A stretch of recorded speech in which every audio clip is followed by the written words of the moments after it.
Welcome to నిజం news. Mahabub Nagar జిల్లా కేంద్రంలో బీజేపీ కార్యాలయంలో మీడియా సమావేశం నిర్వహించారు. బీజేపీ జాతీయ కార్యవర్గ సభ్యులు మాజీ ఎంపీ జితేందర్ రెడ్డి పత్రికా సమావేశంలో మాట్లాడుతూ 10 ఏళ్ల మోడీ పరిపాలనలో ప్రజలంతా క్షేమంగా ఉండాలని 18 గంటల పాటు పనిచేస్తున్న వ్యక్తి ప్రధాని మోడీ. దేశంలో ఉన్న ప్రతి గ్రామంలో వికసిత భారత్ ద్వారా సంక్షేమ పథకాలను అందిస్తున్నారు.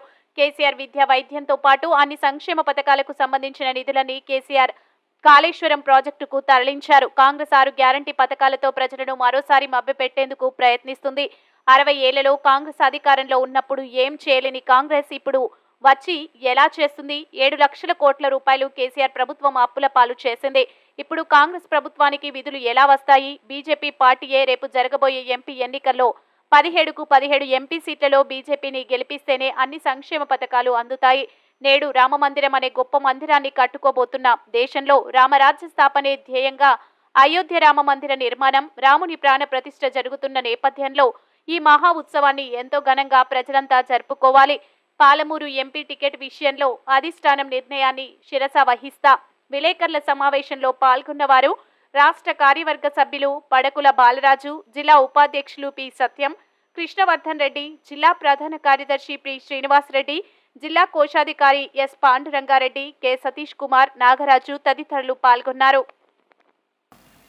ఇవాళ ఇక్కడ మనం చూస్తే కేసీఆర్ గారు ఏ ఒక్క అంశాన్ని కానీ, విద్యని కానీ, వైద్యాన్ని కానీ, అన్నిటినీ కూడా ఆవాస్ యోజన కానీ, మహిళలకు వచ్చే సెల్ఫ్ హెల్ప్ గ్రూప్ల డబ్బులు కానీ అన్నిటిని కూడా ఆయన అంతా దారి మళ్ళించి కాళేశ్వరానికి మాత్రం పెట్టి అక్కడి నుంచి కమిషన్ తీసుకున్న సంగతి మీ అందరు తెలుసు.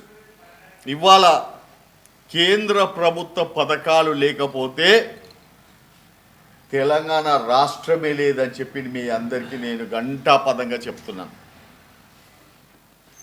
మొన్ననే మీరు అందరు చూసారు. ప్రజలందరూ కూడా కేసీఆర్ పరిపాలనకు వెక్స్ అయి ఇవాళ కాంగ్రెస్ ప్రభుత్వాన్ని తీసుకొచ్చింది. కానీ కాంగ్రెస్ 6 గ్యారంటీలు ఇస్తూ ప్రజలను మభ్యపెడుతూ ఏ ఒక్కటి కూడా అంటే అమలు కాని గ్యారంటీలు అన్నిటిని కూడా వాళ్ళందరూ కూడా ప్రజలకు పెట్టి మళ్ళొకసారి ప్రజలను మోసం చేస్తున్నది కాంగ్రెస్ అని చెప్పి నేను మీ అందరికీ నేను తెలియజేస్తున్నాను. 20 ఏళ్ళ పరిపాలనలో వాళ్ళు చేయలేంది ఇప్పుడు మళ్ళీ నేను చేస్తానని చెప్తే ఎవరైనా నమ్ముతారా అని చెప్పి కూడా మేము తెలియజేస్తున్నాం.